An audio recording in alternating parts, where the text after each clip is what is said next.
What was the greatest company in history? How did it start and how did it go down? This story is about the VOC.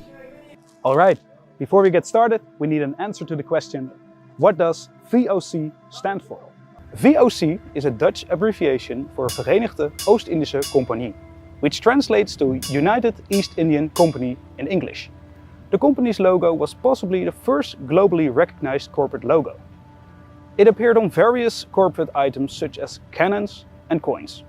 The flag of the company was the normal Dutch red, white and blue with the company's logo stitched on it. Now that we've answered the question, what does VOC stand for? It's time to go back to the 17th century. 1602 to be precise. Now let's give this timeline a second to catch up. Yeah, there we are. The Netherlands is at war with Portugal and Spain, and they need to find a way to finance this war. The answer was to start two trading companies, the VOC and the WIC. Today we're focusing on the VOC. The VOC focused mostly on trading items we didn't have in Europe, like spices and silk. This made them rich, like really rich. The VOC sailed from the Netherlands to Indonesia, but to achieve this they had to sail around Africa. The VOC was very special in that they almost got godlike rights from the Dutch government. For example, the VOC had the right to make settlements or start wars with other countries.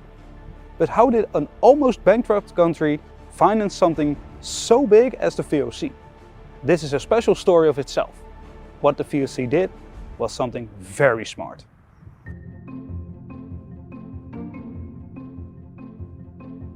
In Amsterdam they built a trading house, where every Dutch citizen could go and buy shares of the company.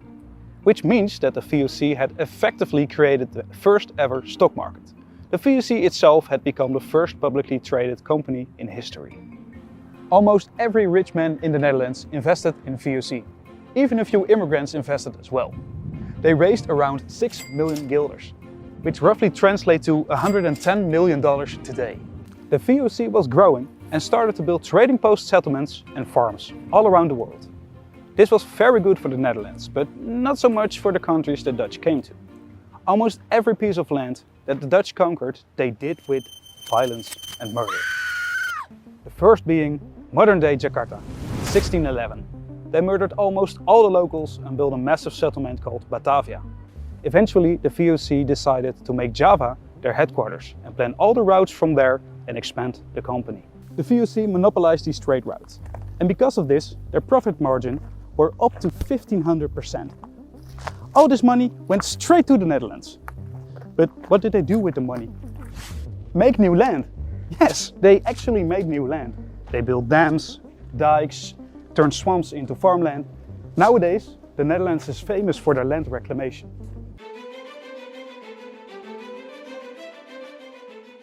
Over the years, 1772 ships sailed for the VOC, of which most of them sunk in battle.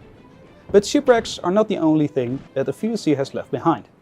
The capital of Africa, Cape Town, started out as a VOC resting place in 1652.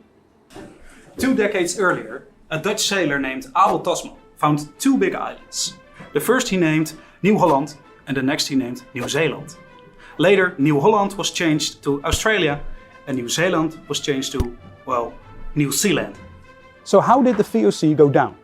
In 1784, the Dutch lost a gigantic war over the domination of the North Sea against the British. And to make matters worse, in 1795, the French Republic invaded the Dutch and conquered them. With France attacking the mainland and England attacking in Asia, the VOC was powerless. The VOC went into bankruptcy in 1799, 197 years after its founding. The VOC was the biggest company in history. If we take inflation into account, it would be worth around $8 trillion. But again, this is just an estimate. It could be way more. This thing behind me is gonna keep counting, isn't it? It's still counting, isn't it? Stop! Go away!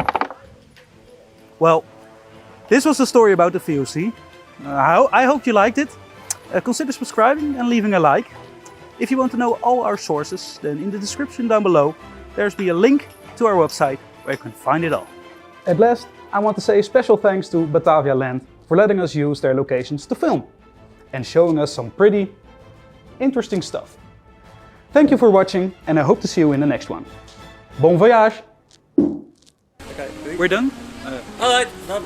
We're done? Yeah, guys? Guys? Guys? Bro, I'm still here! Dude!